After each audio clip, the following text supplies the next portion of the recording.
제가 짧게 7절, 8절만 드렸는데 아예 1절부터 11절까지 교독을 하겠습니다. 디모데후서 4장 1절부터 11절까지 여러분 교독을 하겠습니다. 디모데후서 신약성경 346페이지에 있습니다. 하나님 앞과 살아있는 자와 죽은 자를 심판하실 그리스도 예수 앞에서 그가 나타나실 것과 그의 나라를 두고 엄히 명하노니,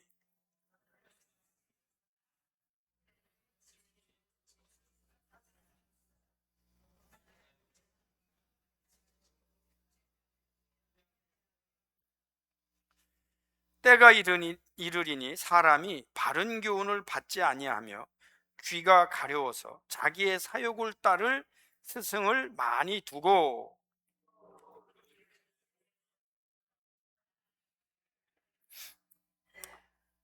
그러나 너는 모든 일에 신중하여 고난을 받으며 전도자의 일을 하며 내 직무를 다하라.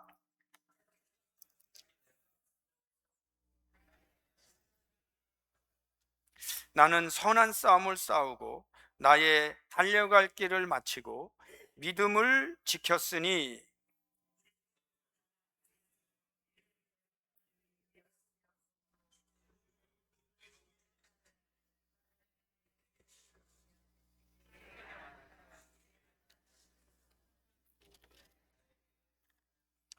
너는 어서 속히 내게로 오라. 나를 버리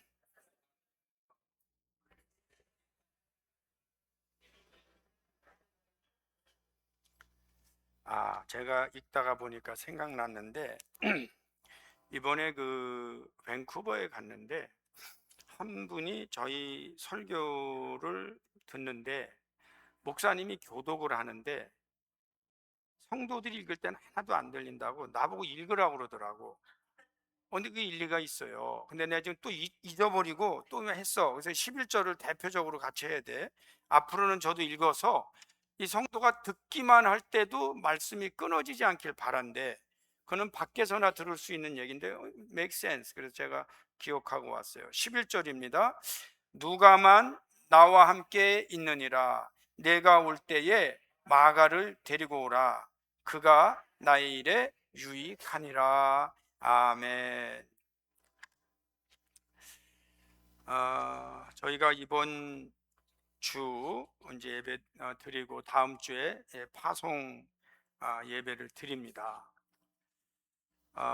원주민 선교를 생각하면 그냥 제 목회를 되돌아보고 제 인생을 되돌아보고 말씀의 교회를 생각하면서 몇 가지 이렇게 참 또 하나님께서 주시는 영적인 의미, 그러니까 깨달음이죠. 그러면서 메시지, 하나님의 음성, 그러면서 또한 앞으로 우리는 어떻게 할까를 하나님이 주시는 명령, 이런 것들이 이렇게 마음에 묵상이 되면서 여러분하고 말씀을 나누려고 합니다. 여러분, 오늘 본문 말씀을 보면 이때가 이제 디모데니까 디모데에게, 자 이제 이게 이렇게 돼요. 사도 바울, 예수님의 제자들은 교회가 없을 때예요. 이해하셔야 돼요. 교회 왜 없지? 그게 아니고 예수님 따라다니는 게 그게 교회이기 때문에 어떤 이 사람 저 사람이 나와서 이렇게 교회를 형성한 때는 아니에요. 그런데 바울이 디모데에게 편지를 쓸 때는 교회가 있을 때예요. 그래서 오늘 말씀은 교회 안에서 목회하면서 사명 감당하면서 발생하는 일들입니다. 그래서 여러분이 그런 관점에서 이 말씀을 들어보시면 돼요. 여러분, 하나님 앞과 살아있는 자와 죽은 자를 심판하실 그리스도 예수 앞에서 그가 나타나실 것, 앞으로 하나님의 나라, 예수님 다시 오실 것을 두고 여기 엄히 명한다 그랬어요. 엄히 명한다. 여기 I give you this charge.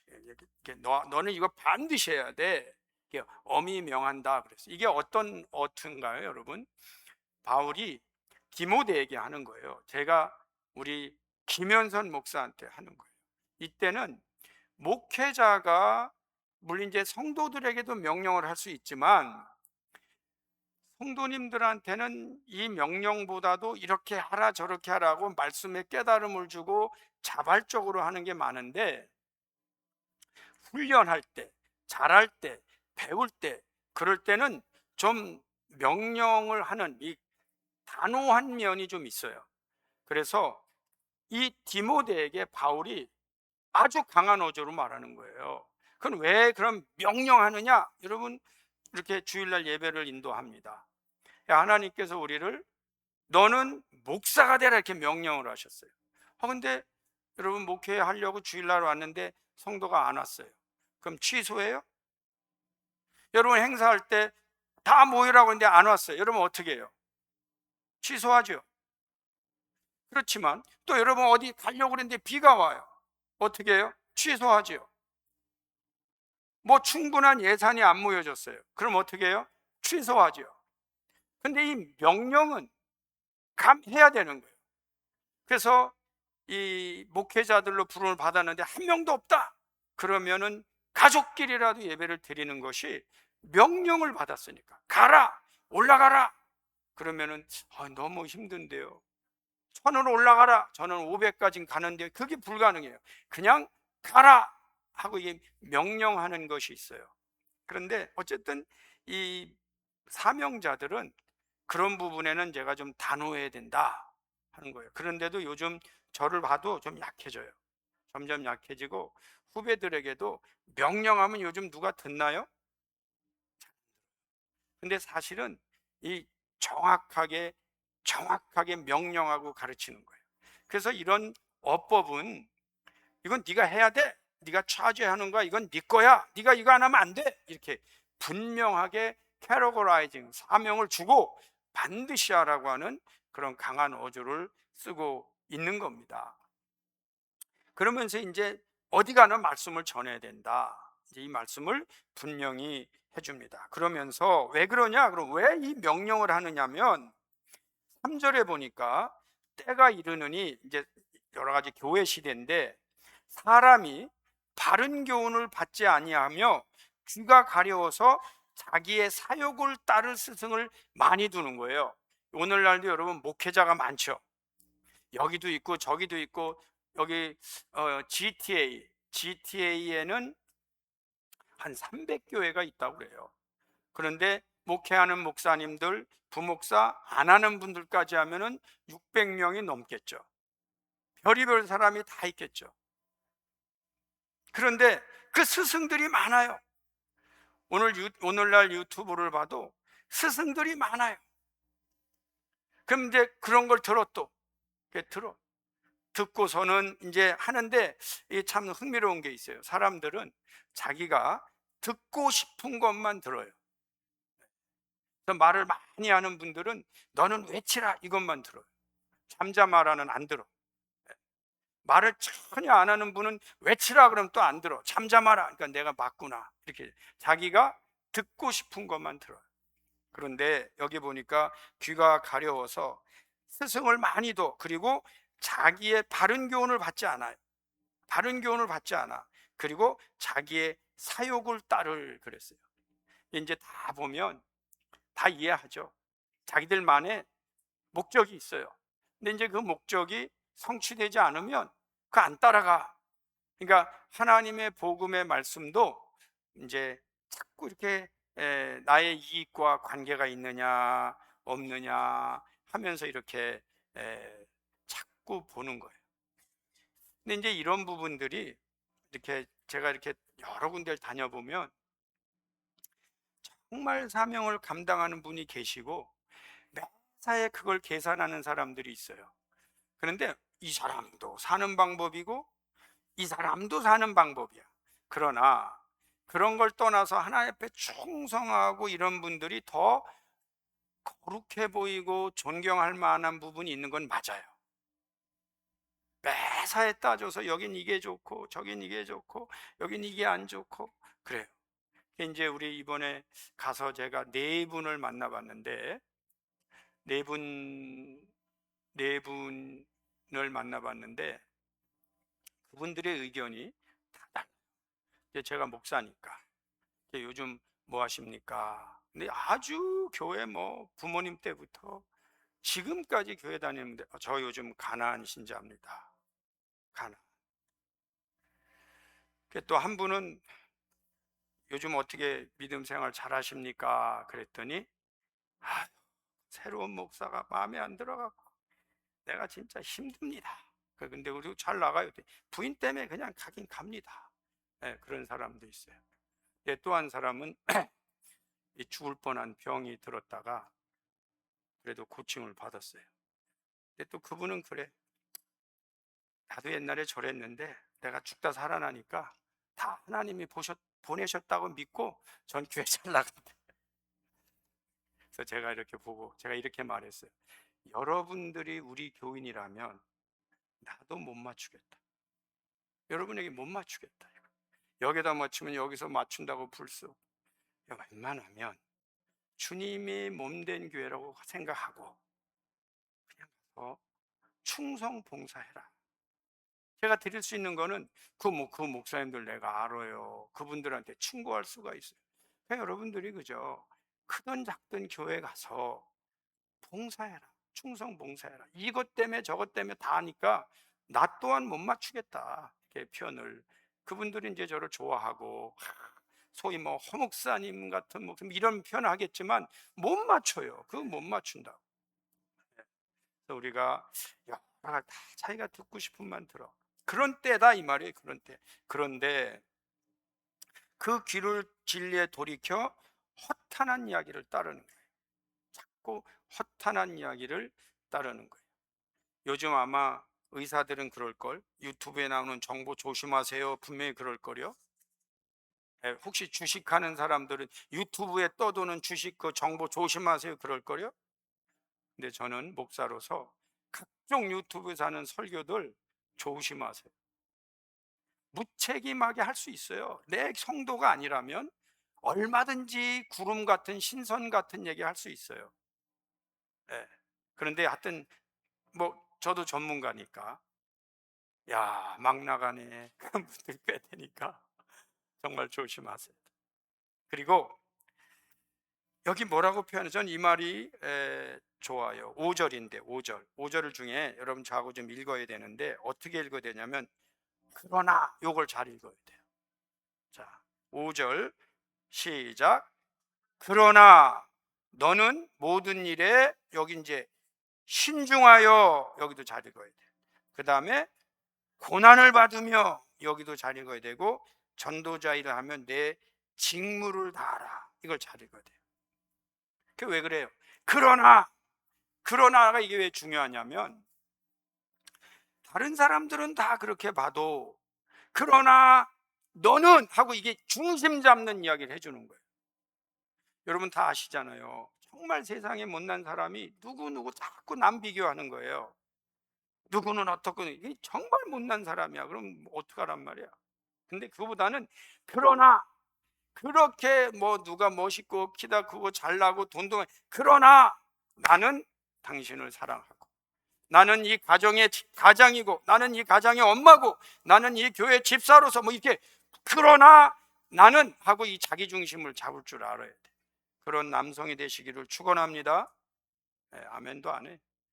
그런 여성이 되시기를 축원합니다. 그런 부모가 되시기를 축원합니다. 그러나 남들이 다 그럴 수 있다니까. 그러나 나는 하고 여기서 아주 그러나라고 분명히 선을 그어주는 거 마음에 들어요. 그러나 너는 그 다음에 뭐라 모든 일에 신중하라. 신중하라. considerate. 뭔가 잘 좀 구분할 줄 알아야 돼요. 그냥 이 좀 신중하지 않으면 여러분 어떻게 될까요? 제가 말해 드릴게요. 여러분의 말년이 괴로워집니다. 신중하지 않아요. 매사에 신중하지 않고 또 실수하고 또 실수하고 반복되면 그래도 뭐가 남아 있어요. 살다 보면 남아 있다가 또 잃어버리고 또 이렇게 점점 자기가 가지고 있는 게 점점 없어지게 되는 거예요. 그 왜 그래? 뭔가 판단할 때 하나님과 기도하면서 자기를 깨닫고 이런 부분이 없이 그냥 남의 말 듣고 감정에 의해서 비교하면서 이러면서 판단하다 보면 신중함이 없어요. 근데 잘 생각해봐 이런 뜻이에요. 잘 생각해. 그 다음에 여기 뭐라고 나와요? 고난을 받으며 그랬어요. 누군가 그런 것 같아. 아니, 예수 믿으면서 왜 고난 받아? 하나님이 우리한테 구원을 주셨잖아. 그러니까 이 구원을 주셨기 때문에 하나님은 좋으신 하나님이고 우리에게 축복하시는 하나님이야. 그러므로 우리가 고난 받는 거, 고생하는 거, 때로는 이게 시험에 드는 거, 이거 다 하나님 주신 게 아니야 하면서 그 고난을 멀리 빼버리는 거예요. 근데 제가 기독교 역사를 보고, 여러분, 오늘날 기독교가 고난을 받아서 문제예요? 고난을 안 받아서 문제예요? 고난이라는 게요, 그렇게 무조건 복음에서 빼버릴 수 있는 게 아니에요. 근데 이 거짓 선생들이 나타나는 거예요. 그냥 꼭 이 듣기 좋은 말만 해주는 거예요. 계속.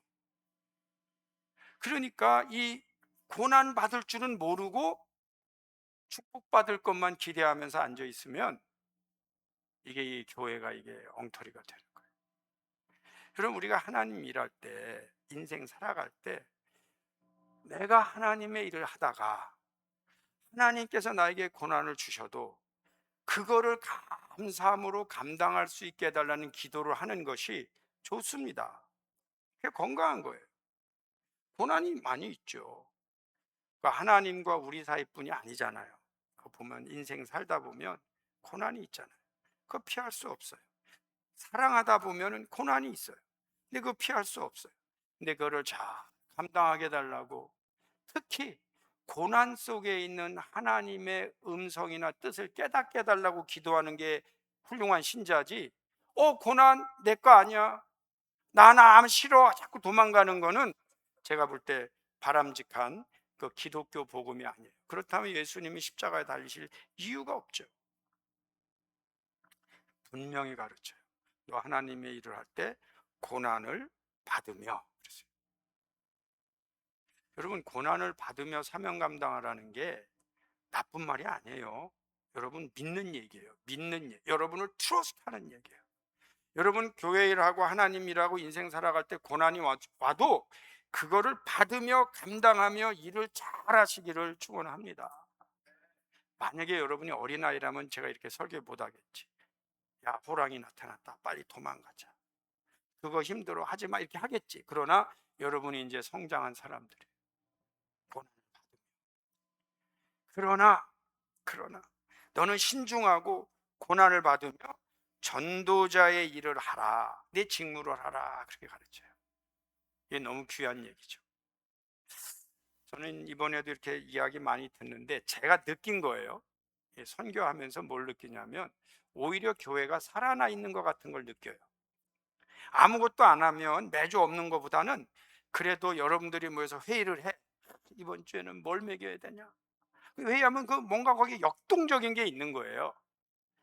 뭐 예산은 어떻게 해야 되느냐? 그런데 선교 훈련은 다 자녀들이 하는 것 같아도 보이지 않는 곳에서 계속해서 이 움직이는 거예요. 역동적이에요. 얼마나 좋아. 감사하죠. 그러니까 이 사명을 감당한다고 하는 것이 의외로 살아있다, 그런 뜻이에요. 움직이는 거잖아. 회의도 하는 거잖아. 그리고 없어? 야, 이게 없으니까요, 머리가 돌아가요. 그러니까 약간 궁핍이 때로는 창조의 어머니가 되는 건 맞아요. 다 있으면 머리 쓸 일이 없어요. 그런데 없으니까 야, 이거 어떡하지? 하고 막 머리를 쓰는 거예요. 그리고 거기에서 뭔가를 끄집어내는 거예요. 창조를 해내는 거예요. 이게 얼마나 감사한지 모르겠어요.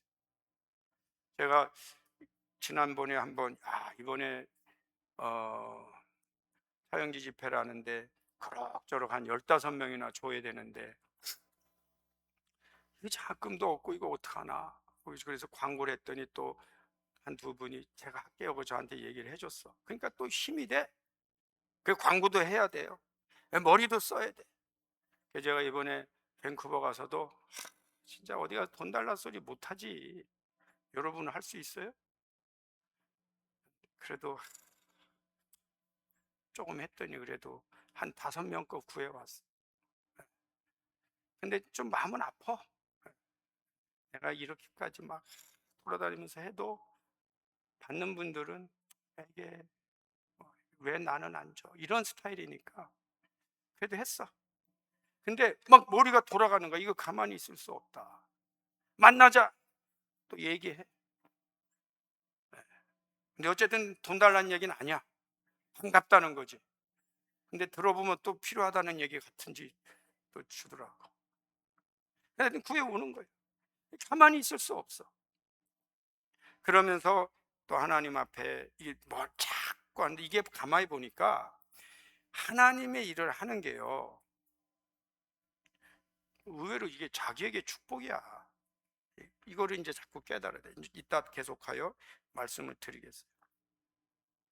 그 다음에 이제 나는 선한 싸움 싸웠다. 이제 이런 노력하는 게 누구를 악하게 하는 건 아니지만 거의 싸움과 같은 거예요. 전쟁과 같은 거야. 그 다음에 이제 믿음을 지켰어요. 근데 여기 좀 독특한 이야기가 나오는데, 너는 어서 속히 내게로 오라 그러면서 뭐라고 나오냐면 10절 말씀인데, 대만은 세상을 사랑하여 나를 버리고 데살로니가로 갔어. 이 대마라는 사람이요, 원래 바울의 이 전도자예요. 같이 다니던 사람이에요. 그런데 이 사람이 또 결국은 세상으로 간 거예요. 여러분, 교회 다니면서 이런 분들 꽤 많아요. 이거 얼마나 안타까운지 몰라요. 세상을 더 사랑해. 또 좋은 게 많아. 그럼 결국은 또 세상으로 이렇게 가요. 근데 난 여기 읽으면서 평소에 이런 표현이 잘 안 들어왔어. 근데 여기 보니까 여러분도 느낄 수 있는지 모르겠는데 제가 다시 읽어 드릴게요.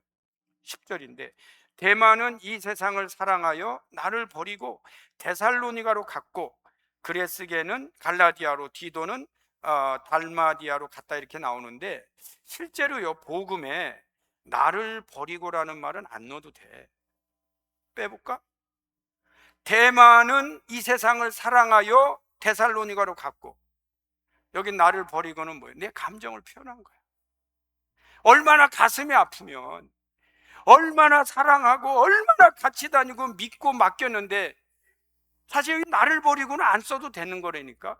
바울도 가슴이 얼마나 아픈지 나를 버리고, 심리도 못 가서 발병이 났으면 좋겠어. 거기에 감정이 들어가 있는 거예요. 감정. 여러분, 정말 필요한데 떠나봐. 제가 얘기해 볼게요. 나는 절실하게 도움이 필요하고, 나는 지금 한 명이 더 급한데, 저 이거 이제 더 이상 못 하겠어요. 가봐. 그러면은 저도 이렇게 하나님을 떠났다 이렇게 말해야 되잖아 원래. 근데 나를 버리고 넣었다니까. 이 감정이 들어간 표현이에요. 이 바울도 이런 게 너무 가슴이 아팠던 것 같아. 그러니까 나를 버리고 여러분 세상으로 가는 분들 많아요. 근데 자꾸 이제 복음으로 다시 감동을 줘야 돼. 저는 그냥 계속 요즘은 그 생각이에요. 어떻게 하면 기독교가 너무 좋다, 우리 교회 다녀야 된다, 이런 감정으로 느껴지도록 할 건가? 여러분, 이미 매스컴은요 게임이 불가능해졌어요. 지금 여러분 유튜브나 매스컴에는요 전부 기독교 비판에 각종 근거 없는 내용으로 아주 막 바다를 이뤘기 때문에 요즘은 일반 대중적인 매스컴을 통해서 예수 믿게 한다? 거의 불가능해졌어요. 방법은요, 믿는 분들을 보고 누군가가 감동을 받아야 되는 시대에 이제 우리가 온 거예요. 이걸 찾아내야 돼요. 이거 어떻게 할까?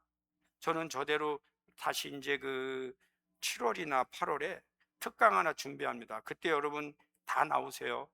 그 특강 주제가 뭐냐면, 어떻게 하면 아이들이 건강하게 자라게 할 거야.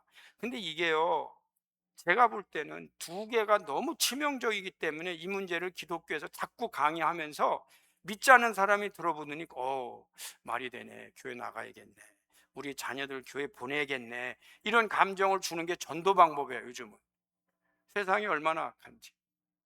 그러니까 쉬지 않고 전도해야 되는데, 좋은 싸움, 좋은 방법으로, 나쁜 방법이 아니게, 이거 저희는 꾸준히 해야 돼요. 지금 세상으로 가는 분들이 참 많아.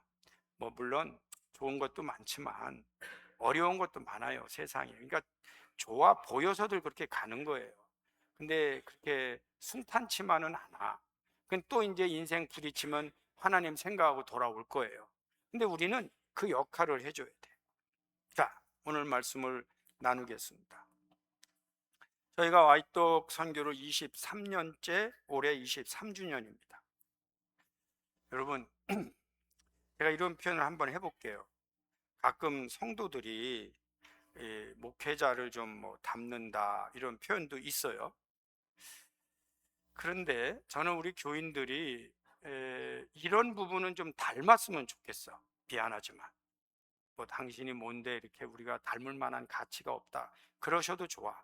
그러나 이런 면은 좀 닮았으면 좋겠다는 게 뭐냐, 여러분, 올해 차영지 집회가 23주년입니다.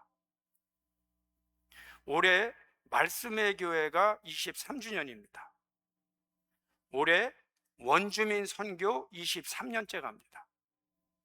무슨 얘기냐? 아, 우리 목사님은 뭔가를 하면 끝까지 한다. 이게 뭐 중간에 자꾸 이러지 않고, 그래도 여러분, 개척과 차영지와 원주민 선교가 다 23주년이에요. 이런 부분은 나는 교인들이 좀 닮았으면 좋겠어요. 제가 왜 이거를 말씀을 좀 드리냐면, 제가 교회 생활을 오래 했잖아요. 다 알잖아. 근데 제가 뭘 보냐면, 교인들이 선교를 생색내기로 하는 분들 많이 봤어요. 그죠? 아니, 선교해야 되는데 자기 이름 내고, 선교해야 되는데 갔다 왔다, 이게 생색을 내. 그런데 지속적이지 않아. 그러면 선교진 뭐가 돼? 자기들이 와서 놀이터인가? 이게 정말 재밌는 게, 선교지를 중심으로 선교하는 게 아니고 자기들을 중심으로 선교지를 이용하는 거예요. 그래서 야, 참 저렇게 생각들이 안 따라주는 선교를 하니 상처를 받고 기독교 미워하지 않을 수가 없죠. 생각해 보세요. 사랑을 해도 자기 중심으로 하는 거예요. 좋을 때 나고 싫을 때 안 하고. 그러면 이 사람이 미워하지. 당연히 갈라지죠. 제가 가만히 하나님 앞에 생활하면서, 많이는 못해도, 제 생각은 그거예요. 많이는 못해도 내가 한번 하기로 한 거는 비가 오나 눈이 오나 끝까지 간다. 그게 말씀에게 목회고 차영지 운동이고 동시에 원주민 선교 23주년이에요. 여러분, 선교할 때요, 생색내기로 하지 마세요. 뭐 헌금도 마찬가지고 봉사도 마찬가지고. 그보다 제가 그래서 오늘 설교에 무슨 단어를 썼어요? 거기 보면 이게 제목이야. 와이떡 선교해 놓고 23년에 뭐 단어가 뭐예요? 헌신을 쓴 거예요. 헌신. 선교든지 교회 봉사든지 자기를 드리는 헌신이에요. 데디케이션. 하나님, 저는 많이 드리고 싶은데 그저 요거밖에 없습니다. 그저 요거라도 저는 하나님께 드리겠습니다 하고 드리는 거란 말이지. 근데 여기 조금 저기 조금 주다 말다 기분 나쁘다 안 하고, 이런 거는 정말 교회에서 경계해야 될 바람직하지 않은 방법들. 제가 뭘 좀 닮았으면 좋겠냐? 그냥 이름 없이 빚도 없이 기왕하면은 꾸준히 그냥 나에게 주신 사명을 감당하는 말씀의 교회 성도님들이 되시기를 축원합니다. 자, 그 다음에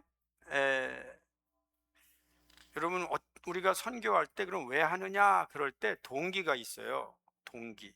그게 뭐냐? 내가 먼저 구원받은 게 감사하여서야. 이게 동기예요. 만약에 동기가 와이떡을 사랑해서 하면 안 돼요. 왜냐하면 이 사랑이라고 하는 것이 23년간 꾸준히 갈 수 있을 정도로 그렇게 맹목적이지가 않아요. 사랑 자체가, 인간이 느끼는 게. 그런데 내가 받은 은혜가 감사해서, 하나님이 나를 구원해 주신 이 은혜 생각하면 안 갈 수가 없는 거야. 어떤 때는 사랑하든 안 하든. 근데 사랑하기 때문에 근데 사랑하는 대상이 바뀔 수도 있어요. 또 어떤 때 미워요. 심지어는 정 떨어져요.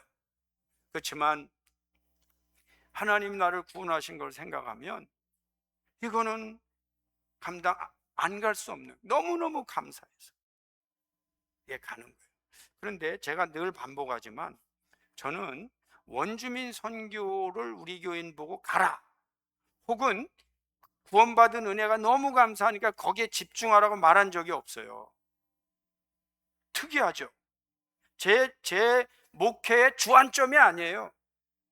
그런데 첫 해 갔던 사람들이 성령 오순절에 성령 강림을 체험한 거야, 이 사람들이.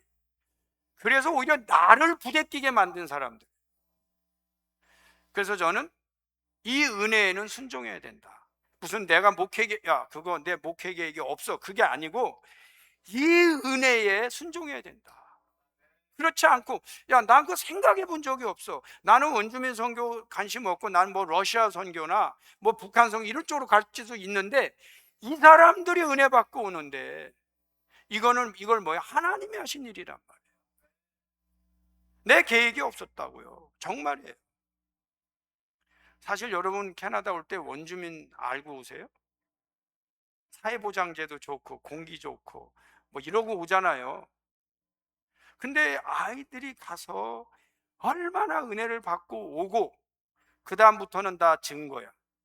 제가 보니까 이게 어느 정도 맞는지 이제 여러분들이 판단하세요. 사람이 살다 보면 애들이 좀 다 부족해. 근데 원주민 선교를 몇 년 다녀오면서 리더들이 돼가고 있는 거예요. 야, 이거, 그러면서 저는 이제 경영자니까, 그러니까 소위 말하면 가장 가성비 좋은 교육이 이게 최고다. 왜 그러냐? 선교 가려면요, 외국 어디 가려면 비행기가 비싸요. 그리고 이렇게 많은 3, 40명이 못 가요. 근데 원주민 선교만 그 가격에 그 많은 사람이 가서 할 수 있어. 근데 효과는 완전히 뭐 최고야. 이게 나중에, 저거 처음에 앉아서 계산한 게 아니에요. 한 10년 지나가 보니까 이 친구들이 다 리더가 되는 거예요. 그래서 제가 감히 한 5년만 꾸준히 보내면요, 웬만한 사람은 다 리더가 된다. 아멘 좀 해보세요. 네, 아멘 좀 해보세요. 네. 그러니까 받은 바 은혜가 있으니까 이제 이 사람들은 계속 가는 거예요. 자기들이 받은 바. 여러분들은 사실은 너무 고마워요. 사실 여러분들이 그 체험 안 했거든. 근데 여러분들은 그래도 자녀들이 하니까, 또 교회에서 목사님이 광고하니까 여러분들은 공동체적인 사랑과 의무를 해주는 거예요. 감사하죠. 그러다가 최근에 제가 깨달았다고 그랬죠. 어른들도 가능하면 이거 가야 되는구나. 그래서 이제 내년에는 몇 분 더 나올 거예요. 제가 이렇게 보니까 마음에 지금 나도 기회 되면 가고 싶다는 분들이 우리 교인들 가운데 생겨요. 좋죠? 왜 선교하냐고요? 내가 받은 은혜가 커서. 하나님 나를 구원해 주신 은혜와 감격으로. 그럼 다 감사죠. 거기에 자랑할 거고 생색낼 게 뭐가 있어요? 그러니까 감사함으로 하는 거죠. 그리고 또 하나 이렇게 가만히 보면, 여러분 우리가 선교할 때, 제가 여러분 이제 우리 교회는 뭐를 아는 교회냐면 공간적인 선교와 시간적인 선교의 개념을 아는 교회예요. 말씀의 개념 그냥 몰라도 안다고 다 해줘야 돼, 여러분이. 공간적인 선교와 시간적인 선교의 개념을 아는 교회예요. 그냥 우리는 차영지라는 from generation to generation, 이게 다음 세대에게 우리는 시간적인 선교를 많이 강조하잖아요. 그런데 왜 와이톱 가는 건 무슨 선교? 공간적인 선교예요. From Toronto to Kenora 이렇게 되잖아. 그러니까 from this space에서 to another space로, 이게 스페이스 공간으로 옮기지만 누가 가느냐 하면 자녀들 중심으로 가니까 공간적인 선교를 하지만 동시에 뭘 하고 있냐면 다음 세대 선교인 신앙적 시간적 선교를 같이 하고 있는 교회가 말씀의 교회예요. 이거를 이제 잘 아셔야 되는데, 왜 그러냐면은 이 시간적 선교를 안 하고 공간적 선교를 한이한 교회들이 있어요. 그게 이제 주로 유럽 교회고 서양 미국 교회들인데 요즘은 그 교회들도 많이 쇠퇴해요. 왜냐하면 다음 세대 선교사들이 안 나온 거야. 근데 저희 같은 경우는 오히려 우리는 죽어도 저들은 선교를 할 걸? 왜? 다음 세대들이 계속 선교에 참여하니까. 그럼 저 사람들은 어떻게 될까요? 지금 우리 저슈아나 만약에 제 아틸라나 뭐 이렇게 이제 리더들이 있어요. 호균이나 뭐 제니퍼나 이런 리더. 그럼 그 사람들은 어떻게 될까? 그 사람들이 여러분 같은 성인이 됐을 때 다음 세대들을 데리고 선교를 가야 되는데 이걸 잊어버리고 우리가 은혜 받은 대로 맨 자기네만 가면 어떻게 돼? 다음 세대 선교가 멈추는 거예요. 근데 그 시행착오를 하지 않아야 돼. 굉장히 중요한 내용을 저희가 또 얘기한. 그러면 이제 저는 설교할 때 흥미로운 설교를 해야 돼요. 여러분들이 지금 젊은이로서 선교가지? 근데 이걸 죽을 때까지 해. 여기까지만 하면 안 되는 거야. 여러분이 자녀가 생기면 데리고 가. 이렇게 설교해야 되는 거야. 그게 이제 미래를 내다보는 눈을 가지고 목회도 해야 되고 여러분이 기도도 해야 되고. 근데 여러분 부모님들이 대부분 어떻게 해요? 나는 고생했어. 근데 너희들만은 자꾸 이러면서요. 이 자녀들을 너무 편하게 놔두는 게 무슨 교육인 줄 알아요. 우리 때는 뭐 어렸어. 근데 저도 내가 이게 부정 안 합니다. 우리는 죽는지 사는지 또 자식이 나도 뭐 그냥 죽을 뻔도 하고 집도 나가보고 엉터리로 살았는데 그 일을 내 자녀가 한다면 나는 견딜 수 있겠는가? 나는 엉터리로 살아놓고 우리 자녀는 착하게 자라길 바라는 마음이 있어요, 없어요? 여러분 부모 중에 나는 엉터리로 자랐으니 너희도 엉터리로 자라라 그런 부모가 어디 있어? 그러니까 이해는 한다고. 그러나 교육만은 선교, 이 신앙만은 방치할 수 없다는 거죠. 그래서 같이 가는 거예요. 근데 참 죄송해요. 저도 솔직한 표현을 하는데 이번에 선교를 가는데 내 마음 같아서는 인원수도 좀 되잖아. 그러면은 조슈아 목사도 와이프하고 애들은 두고 가야지. 그걸 왜 데리고 가? 아니 자기들만 가면 되지. 그 둘은 우리한테 너무 우린 더 힘들잖아. 근데 그 인주하고 윤주를 데리고 어떻게 차 타고 가냐고 25시간을. 제가 걱정이 돼요, 안 돼요? 된다니까. 내 그 마음을 이해한다니까. 그거 쉽지 않아요. 근데 왜 데리고 가는지는 몰라. 근데 어떻게 데리고 간대. 근데 내가 오늘도 가만히 봤어. 얘가 20시간 동안 울고 막 그러면 어떡할래나. 저절로 기도가 나. 잠도 잘 자게 하시고 거기 가서 또 각종 뭐 혹시라도 아프면 어떡해. 근데 이거 다 빼고 싶어. 인간적으로는 안 돼. 내가 말하고 싶다고. 그래도 이게 선교를 하려니까 어렵지만 지난번 여러분 기억하시지만 수자는 임신했는데 간다는 거야. 근데 제가 어른이잖아. 야, 너 임신한 사람이 25시간 버스 타면 어떻게 되는 줄 알아? 니네 아무것도 몰라? 안 돼. 안 되긴 뭘 안 돼. 그러니까 이제 안 될 소리는 뭐냐면 가려면 비행기 타고 가서 비행기 타고 간 거예요. 그런데도 우리 주선진 전도사 그 임신했는데 애들 여기 캠프할 때 그 뭡니까 그 텐트 치면 거기 차갑거든. 내가 가지 말라고 그랬어요. 그래도 그 용기 있게 가갖고 희주 난 거예요. 희주 튼튼한 아이 난 거예요. 근데 우리가 선교를 감당할 때 거기 아이들 데리고 그 원주민 마을 가는 거 쉬운가요? 쉽지 않아요. 왜? 아이들이 다 이 어린 아이들이 다 타락하고 마약하고 이러는데 우리 아이들이 안전하게 보존하는 거 쉽지 않아요. 우리가 선교를 감당하다 보면 그것까지가 이게 포함이 돼 있는 거야. 에휴, 정말 기도하지 않을 수가 없어요. 그런데 아이들이 그걸 명확하게 구분하고 무엇은 할 수도 있고 무엇은 해서는 안 되고 이 사람들은 어떤 은혜가 필요한지를 어려서부터 이제 보고 기도하고 막 하면서 리더가 돼야지. 여러분, 기도 안 할 수 없어요. 기도하면서 어른들이 참여하는 거예요. 어쨌든 저희가 선교하는 것은 공간적인 선교와 시간적인 선교를 같이 해줘야 돼. 말씀의 교회가 이 땅에 존재하는 한 정신 바짝 차리고 나만 구원받은 게 아니고 저쪽에 있는 사람 플러스 다음 세대까지 하나님의 구원의 역사를 위해서 우리는 사명을 감당해야 된다. 그리고 이제 하나님이 부르시면 가야지, 그런 마음으로 사명을 감당하는 거예요. 근데 보통 하나님이 다 역사해 주세요. 믿음 가지고 잘 감당하시기를 축원합니다. 여러분, 중간에 제가 있었던 일 중에 세 가지만 간단히 말씀드릴게요. 이건 위기예요, 위기. 세 가지의 위기가 닥쳤었어요. 첫째 위기가 뭐냐면, 여러분 그거 아세요? 여기 그 온타리오에서 어느 지역까지 가는 그레이 하운드가 더 이상 여기 운영 안 하는 거 아세요?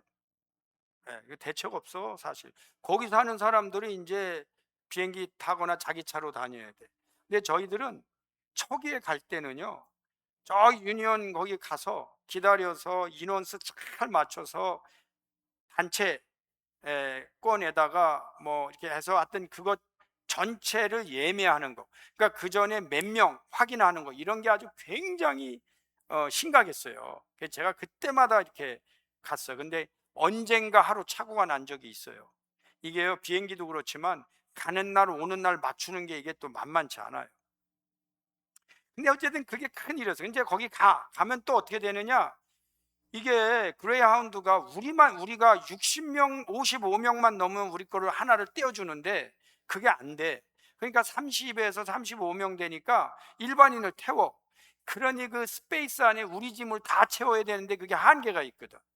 그러니까 어쨌든 저 역까지 가서 그레이하운드에다 그거 실어서 다 떠나고, 여러분 그때 가서 아마 손 흔들어주고 우리 박정희 집사님 옛날 생각나네. 연락 간다고 보내놓고 울고 뭐 군대 가고 뭐 영영 못 불창. 근데 다 부모 마음이 그래. 예. 근데 그 초기 다 그랬어요. 근데 이게 운영을 안 한다고 그러니까 대책이 없더라고. 그때 하나님 또 아이디어를 주시는 거예요. 아예 통째로 빌리자. 그래갖고 이제 이 관광버스 통째로 빌리는 거를 또 찾는 거예요. 찾아보니까 그땐 제가 찾는데 보통 예를 들면 2만 불 막 이래요. 근데 이것도 찾아보니까 자기네 회사가 있어. 근데 메인라인 회사는 다 비싸. 근데 이 회사에서 하청을 줘서 운영하는 한두 대 갖고 운영하는 데가 좀 싸요. 여기를 컨택했더니 그래도 우리가 교회라고 아주 잘 해주는 거야. 그래서 이제 그걸 빌렸는데 약간의 단점은 차가 큰 회사가 운영하는 것보다 좋진 않아. 그래도 자기들이 운영해. 그래서 하여튼 좋은 가격에 거기를 중심으로 가기 시작했는데, 이게 또 막상 가서 계산해 보니까, 여러분 여기서 거기까지 갈 때 운전수가 이 나라는 몇 시간 이상 하면 안 돼. 또 이게 다 아시잖아. 그래서 중간에 또 한 분을 해야 되니까 중간에 만나든지 여기서 처음부터 같이 가든지. 거기 가서는 어떻게 할 거냐, 이분이 여기까지 와야 되느냐, 또 그게 안 돼. 왔다 가면 경비 다 돼야 돼. 그래서 그분이 거기서 스테이 하셔야 돼요. 4, 5일간. 그 호텔비는 또 우리가 돼야 돼. 그러니까 이게 보니까 또 경비가 꽤 들어. 거기 가서 스쿨버스 또 빌려야 돼. 여러분, 이거를 다 해결해요. 저희가 정말 착오 없이 다 해결하면서 이 버스 문제가 이제는 오히려 좋은 점은 교회 앞에서 출발해. 그 다음에 많이 실을 수 있어. 이제 그건 우리가 다 빌리니까. 그러니까 장점도 있고 단점도 있고. 근데 저희가 그걸 풀었어요. 그래서 이제는 코치버스 가는 게 이제 문화 생활화 됐지만 처음에는 아주 당황스러운 문제입니다. 두 번째로 문제가 뭐였냐, 코비드가 닥쳤어요. 코비드 닥치니까 첫째, 오지 말라는 거야. 오지 말래. 야, 그것도 참 이게 고민이 되더라고요. 그래서 이제 회의를 했는데 당연히 가지 말아야죠. 특히 그 원주민 마을에서 외부에서 한 명이라도 들어온다. 말이 되겠어요? 근데 우리 그 팀원들한테 내 감동을 먹었어요. 오히려 회의하는데 이런 얘기를 하는 거야. 영상으로 여기서 하겠다는 거예요. 영상. 여러분, 선교를 못 떠나니까 여기서 영상을 한다고 거기다 광고를 하는 거예요. 그럼 뭘 하냐 그랬더니 주일학교를 여기서 영상으로 해. 어덜트 스쿨을 여기서 영상으로 해요. 그 강의하는 거예요. 그래서 제가 강의하는 거를 가봤어요. 그랬더니 여러분, 주일학교 몇 명 왔을까? 예? 서너 명 와 있어요. 근데 뭐가 문제냐면 얘들이 떠나. 그러면 빈 영상에다 하는 거야. 멈출 수는 없잖아. 얘들이 또 들어올 수 있잖아. 어덜트 애들이요, 거기 그 사람들이 그 스테이 할 것 같아요? 어떤 때는 한 명 들어왔어.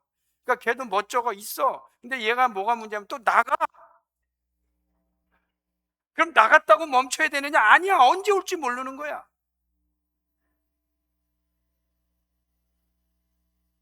야, 근데 그걸 해내더라고.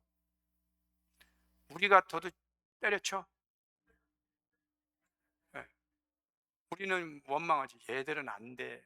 쟤들은 사랑해봐야 소용없어. 막 그러겠지.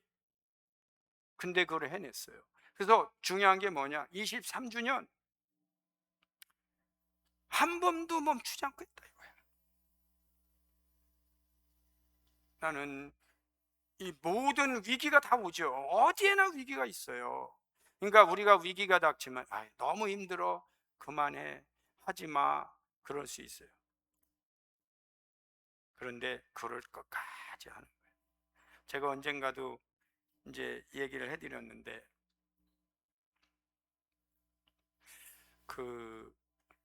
한 10년 정도 했는데 저같이 이성적인 사람은 25시간 가서 거기서 다시 기다렸다가 한 서너 시간 더 가는 게 이해가 안 돼, 사실은. 그래서 스태프들 한 10년 정도 했어요. 스태프들 모아놓고 그랬어요. 야, 니네 진짜 수고했다. 수고했고, 이제 내가 담임 목사로서 너희들 15시간 이내에 갈 수 있는 대로 선교지로 옮기자. 왜냐? 북쪽 교회들이 있잖아. 거기 위니펙 있잖아. 거기 김현선 목사가 온 그 지역. 그 교회들 보고 하라고 그러자. 그리고 우리는 남쪽이든지 중부 쪽에서 한 10시간에서 15시간대로 선교지를 좀 하자. 여러분, 얼마나 합리적이에요. 여러분, 여기 회의 내놓으면 그거 통과될걸? 근데 우리 아들이 그러더라. 아들이 안 된대. 왜 안 되냐 그러니까 우리가 거기에서 선교사나 목사가 나올 때까지 해야 된대. 난 속으로, 야, 모르는 소리 좀 하지 마라. 걔들이 변하냐? 나는 어른이잖아. 그걸 다 알잖아요. 너같이 어린애가 한심하니까 그거 하지. 그게, 야, 상상을 해봐. 한테 그 말을 하면 상처받을까봐. 단순 무지경이가 할 수 없다. 그리고 이제 받아들였는데, 이제 우리 그 두 아들이 디베이트를 하는 거예요. 막 서로 이제 가끔 얘들이요, 말로 먹고 사는 사람이라든지 토론을 하면서도 열받아. 그럼 어떤 땐 조용히 좀 해. 그만둬. 이제 끝내. 이럴 때가 있어요. 근데 뭐 때문에 그렇게 열받냐면 차영이는 목사인가 봐. 확실히 전도자. 우리가 끝까지 가면 거기에 전도자나 선교사나 목사가 나온다는 거야. 차영이는 변화받는다는 거야. 이 주영이는 냉청해. 안 된다. 그 인간들은 안 변한다. 가지 말자는 거야. 이게 얼마나 세게 붙는지 한 시간이 돼도 끝이 안 나. 여러분, 누구 의견이 맞을 것 같아? 답이 없어요. 그래도 형 얘기라고 그럼 가자. 이게 이제 얘는 리얼리스트게 현실적이야. 근데 내가 들어도 얘는 문제가 있어. 안 변하지 얘들이. 그리고 이제 가고 있는데 요즘은 조금 얘가 맞나 할 정도에. 왜? 변화받는 애들이 나오기 시작해요. 그리고 원래 우리가 못 봤어. 근데 원래 그 지역에 기독교인이 있었어. 이런 건 우리가 못 본 거예요. 심지어는 신앙인이 있는 노인도 있어요. 심지어는 은혜 체험한 사람이 있어. 문제는 원주민 스타일이라 오는 시간 가는 시간 다 달라서 그렇지 그래도 나름 있어요. 이제 그 사람들하고 이렇게 해서 지금 대신 목사님하고 예배를 드리고 있는 거예요. 근데 이쪽이 맞을 것 같아. 언젠가는 선교사가 나올 수 있고 언젠가는 목사가 나올 때까지 저희가 가는 거죠. 이제 가장 큰 한계는 뭐였을까요? 아세요? 그게 뭐냐면 우리가 가봐야 우리만 일주일이지 오고 가면서 3일 써요. 그러니까 거기 가면 3, 4일이 맥시멈이야. 그거 하자고 여기서 지금 이 한 달을 매달리는 거예요. 근데 이제 제 생각은 저거를 그냥 그러니까 우리의 선교는 끝까지 저렇게 하고 오는 건가? 아니야. 알았어요. 중간에 알았어 저희가. 누군가가 거기 상주해야 된다. 거기까지는 알았는데 여러분 누가 가느냐는 이건 해결 못해. 아시잖아요. 근데 이제 먼저 손을 든 사람이 대신 목사가 돼. 우리가 가겠다고 한 거예요. 근데 그거는요 누가 강요할 수 있는 문제가 아니에요. 근데 자기네가 가겠다는 거예요. 아, 이게 선교가 은혜라는 게 이런 거구나. 왜? 우리는 못해요. 그랬더니 애들 다 데리고 지금 거기 가서 하고 있어요. 무슨 얘기냐? 갔다가 오고 갔다 오는 이 한계, 이 부분을 영원히 우리가 극복 못하나 했는데 이것도 지금 하나님께서 극복하게 하고 갔더니 이제 여러분 아시다시피 아이 가서 선교는 하지 무슨 빌딩을 사겠다고 하는 바람에 아주 너무너무 힘들었죠. 그래서 또 그거 샀어. 지금은 자기가 더 힘들지 뭐 고치느라고. 네. 근데 나도 힘들어 사실은. 네. 그래도 그거 해냈어요. 나 하나님이 어디로 인도하실지 모르겠어요. 여러분 여기 건축원금 할 때 기억나지만 제가 정말 상상도 못한 일들을 하나님이 하셔서 했지 하나님이 너 얼마 내 이렇게 막 명령하셔서 했지 내가 못한다고. 여러분 나 그거 진짜 고맙게 생각해요. 저 여러분한테 뭐 얘기는 했지 얼마씩. 근데 그 이상 여러분이 해냈어요. 그거 어떻게 설명하냐. 그래서 오늘날 그게 이루어지고 있어요. 지금 우리 교회에 훌륭한 자산으로 남아있어요. 지금 생각해보면 너무 감사해요. 우리가 중간중간에 위기가 있었어요 없었어요? 있었어요. 근데 전부 지금 하나님 앞에 극복해 가고 있어요? 아멘. 다 극복해 가고 있어요. 원래 큰일 하려면요 위기가 닥쳐요. 그리고 위기 극복하면서 하는 겁니다. 뭐 힘들어서 못하고 뭐 계속 그렇게 하면 인생도 그렇게 변해요. 근데 저희가 어쨌든 많은 극복했어요. 제가 왜 이런 설교를 하느냐? 결론은 뭐냐? 우리 교인들이 다 해놓고 그걸 잊어버리지 말고 그 은혜를 잘 담고 있으라 그 뜻이에요. 이게 지금 제가 한 얘기가 아니고 말씀에게 성도님들 여러분이 다 한 얘기야. 근데 그것도 자꾸 까먹고 내가 안 했다 싶으면 내게 안 돼. 근데 여러분이 다 했기 때문에 여러분이 하나님의 은혜도 받고 그 지금 말씀을 넣어놓고 그리고 하나님 주시는 깨달음을 가슴에 품으면 말씀의 교회도 커지고 여러분 각자도 커지는 거예요. 아멘. 그래서 이거를 저희가 한번 되살려 본다 하는 거죠. 마지막으로 하나만 말씀을 드리겠습니다. 선교를 해보니까 이런 말이 맞는지 모르겠는데 여러분 자녀를 키워보면 저도 한두 번은 그런 생각을 해봤어요. 우리가 아들 둘을 낳아서 이렇게 키워봤는데 우리가 막 뭘 해준다고 하는 것 같은데 어느 날 가만히 보면 내가 해준 것보다 쟤들이 우리한테 한 게 더 많다 이런 생각이 들어요. 거꾸로 잘 생각해 보세요. 자녀들 때문에 우리가 위기가 넘어갔고 기뻐한 적도 있고 또 걔들 생각하니까 열심히 했고 이런 여러 가지를 되돌아보면 내가 준 것보다 저들이 나한테 준 게 어떻게 보면 더 많다. 내가 너희들한테 뭘 줬다고 생색내는 것도 이게 정답은 아니다 하면서 무슨 결론에 이르냐면, 역시 사람의 일은 서로 상호간에 유익하다는 거예요. 여러분, 제가 이렇게 뭐 설교를 하잖아요. 그러면 제가 다 여러분한테 설교만 하는 거 아니에요. 여러분이 저에게 주는 설교가 굉장히 많아요.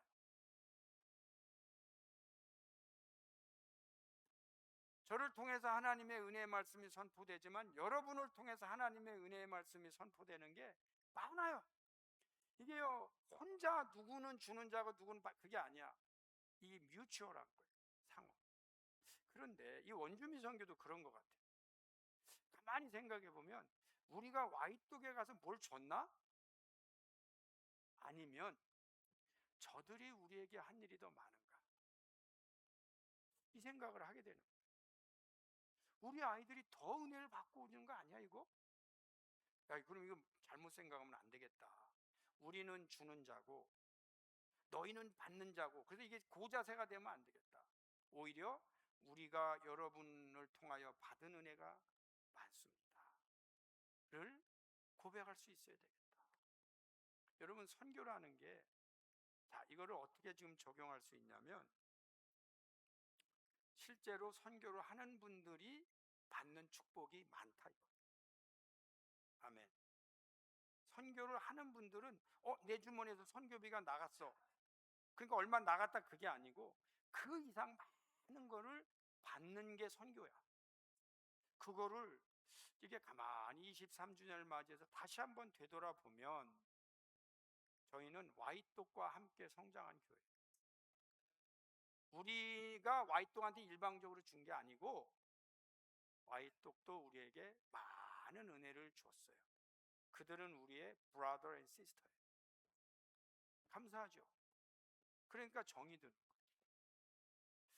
거예요. 이제 저는 우리 자녀들이 하는 것 중에 제가 인상 깊게 느끼는 거는 뭐냐면, 자녀들이 펀드레이징 하는 거예요. 그런데 이게 가만히 보니까 이제 자기들끼리 정한 거야. 선교비를 우리가 이렇게 그냥 부모한테 나 선교 가니까 줘 이러지 말고 우리가 마련하자. 이게 노동을 하든지 편지를 쓰든지, 뭐 내가 당신을 위해서 뭐를 해줄 테니까 얼마를, 이렇게 뭐든지 좋은 일을 하면서 펀드레이징을 하자는 원칙을 세웠더라고. 그래서 내가 좋게 여겼어요. 그리고는 자기들끼리 하는 거예요. 근데 어제 서커를 했더만, 축구를 또 해서 그거 1인당 30불씩인가 내고, 거기 오는 사람들은 다 축구 경기를 하는데 자기 돈 낸 거예요. 그럼 그 돈을 모아서 경비 다 빼고 얼마를 만들어서 전부 선교비로. 그 다음에 여러분, 이런 게 있어요. 저는 이름은 말할 수가 없죠. 근데 그게 좀 약한 분이 있어. 그럼 700불을 마련하려고 노력했는데 400불밖에 못한 사람이 있어요. 근데 이 사람은 1000불을 만드는 거야. 근데요, 너무 지금 우리 교회 안에서 일어나는 일이에요. 제가 딴 얘기하는 거 아니에요. 1000불 만든 사람이 700불 내고 300불을 여기다 줘요. 그럼 이 사람이 400불밖에 못 만든 사람이 그걸 가지고 다시 700불로 등록하게 하는 시스템이에요 지금. 그러니까 조금 누가 못하면 우리 친구들은 다 뭐라고 말하냐면 돈어리 걱정하지 말라는 거야. 지금 여기서 얼마가 돼 있으니까 그거 분담할, 이래가면서 전원이 다 갈 수 있게 하고 있는 거예요. 놀랍지 않아요? 근데 얘들이 이런 걸 통해서 뭘 배우겠냐는 거예요. 저는 경영을 배우고 있는 거예요. 인생을 배우고 있는 거예요. 여러분, 상관도 없는 사람의 주머니에서 10불이라도 나오게 하는 거 정말 어렵습니다. 근데 그 선교하면서 그걸 배우는 거예요. 나는 잘하고 있다. 너희들이 지금은 선교를 하지만 앞으로 세상 나가보면 그게 다 인생이야. 근데 그 인생 속에서 사람에게 좋은 일을 하면서도 나를 위해 돈을 쓰게 만드는 법을 배워라. 그러면 너희들은 훌륭한 리더가 되고 경영인이 될 거예요. 그 제 혼자 생각이에요. 그래서 저는 지금 우리 자녀들이 원주민 선교 간다고 하지만 저 사람들한테는 엄청난 훈련과 축복이 되고 있다. 너무너무 감사합니다. 자, 선교나 이렇게 복음 전하는 거 저희 세상으로 갈 수도 있지만 주의 참이 우리 귀를 만족시키고 자기 사이 사욕을 만족시킨 그런 복음도 많아. 근데 제가 오늘 말씀드린 건 고난도 받고 신중하게 생각하고 그리고 직무를 다하라. 복음을 전하는데 때로 어떠니 어쨌든 계속하라는 말씀을 전합니다. 결론은 보면 그게 다 우리에게 축복이다. 여러분, 이런 일이 있을 때요, 단 한 분도 빠지지 마세요. 가만히 있고 나는 책임 안 지고 안 내고 막 이런 스타일로 여러분 인생 굳지 마세요. 그건 내가 합니다. 그건 내가 참여합니다. 이런 식으로 여러분 인생 배워야 여러분도 잘 됩니다. 그래서 저희 교회가 축복받을 거다. 지금도 받고 있어요. 근데 앞으로 받을 은혜와 축복이 훨씬 많아요. 할렐루야. 네, 우리 다 같이 일어나서 찬양합시다. 우리